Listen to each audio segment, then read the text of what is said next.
Okay, people have asked to see how the pizza is made once the dough is ready.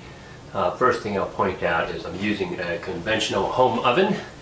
It is an electric oven, which I like because the heat is relatively stable. It's dry, there's no moisture from combustion.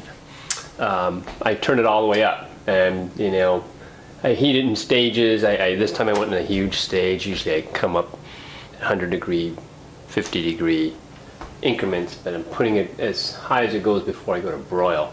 That way it's going to be the bottom element. It's an old school GE oven. There is a stone sitting on the rack there. The stone I use is not your typical terracotta stone. It actually is from a company called Forno Bravo, although you can get it from many sources, I'm sure.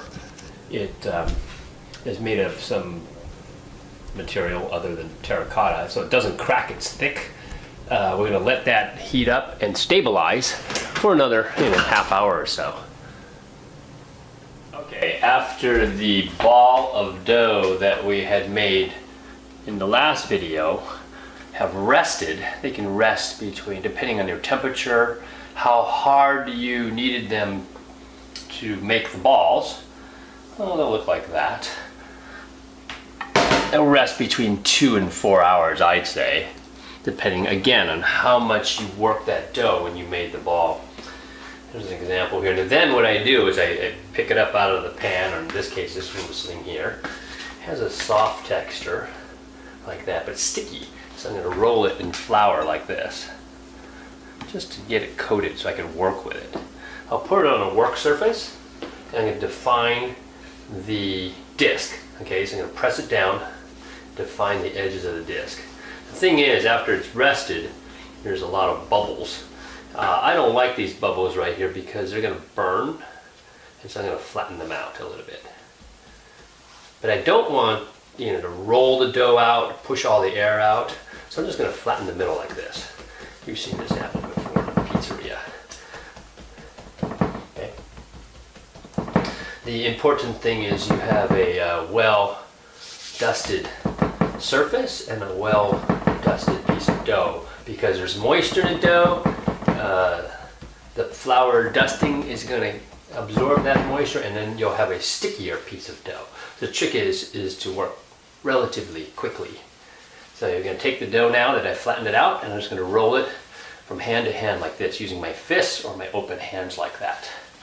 And you'll watch as the dough automatically just stretches out. I can look through it and see some light coming through. Oops. And you just kind of keep working around evenly so it ends up as a round disc of dough.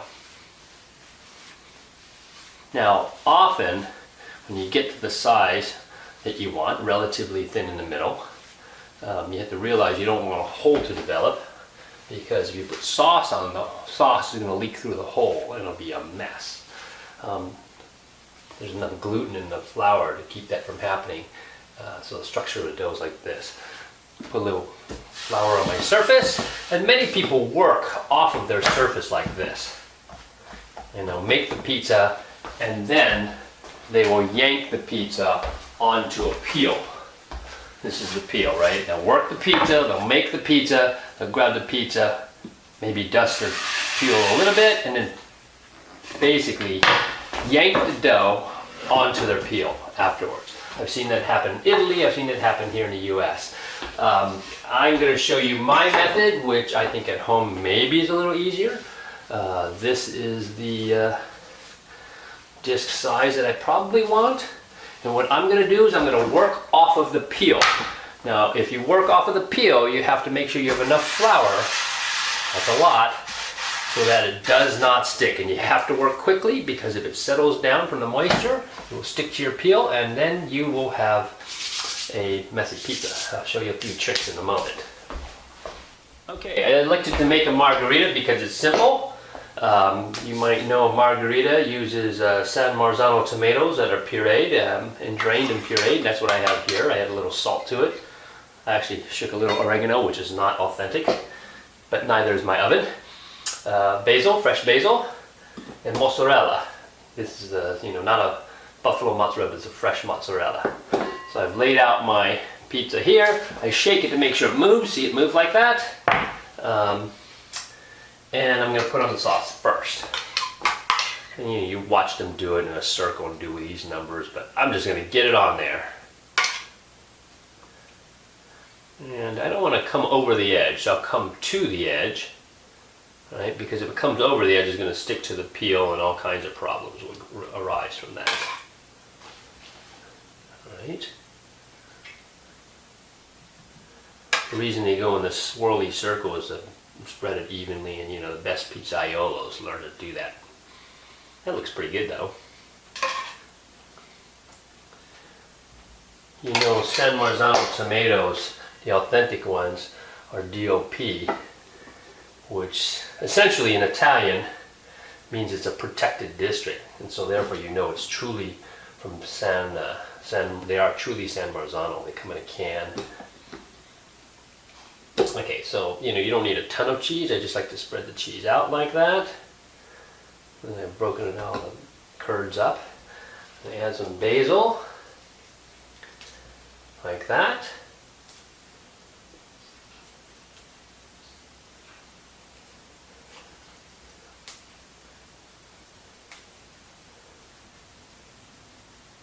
And to make it look nice. And then I'll give it a squirt of some olive oil. EVOO, extra virgin olive oil. Like that. You go to Da Michele in Naples, I think they use some other kind of seed oil. And make sure it's moving. If it's not moving, you can blow underneath it. Gets it to float and it moves. And then I'm going to slide it in the oven. I'll show that. Okay, so I showed the pizza. I'm going to slide it in the oven. We make sure it's moving, right? In a matter of this motion, you drop it in there, shake it right off. Okay. I know my oven at almost 600 degrees, 580 or somewhere between 560 and 580 will take 6 minutes to bake that pie. You hear the beeper going off. For me, my oven I know is 6 minutes for my pizza. Let's take a look. So there it is. I'll check the bottom. You can see how brown you like it. Some people like it browner than that. In my oven, because it takes so long, it's going to get crispy. So I'm going to stop there. Okay, the last bit, I always say when you cut it, don't drag your knife across it. Again, because my pizza took 6 minutes rather than the minute and a half or 60 seconds that it takes in a wood-burning 1,000-degree oven. And by the way, I did check my stone surface temperature in the oven, and it was at 570 degrees. But because of the crispness, it's going to have a little crackle when I cut it. But it's all by pressure.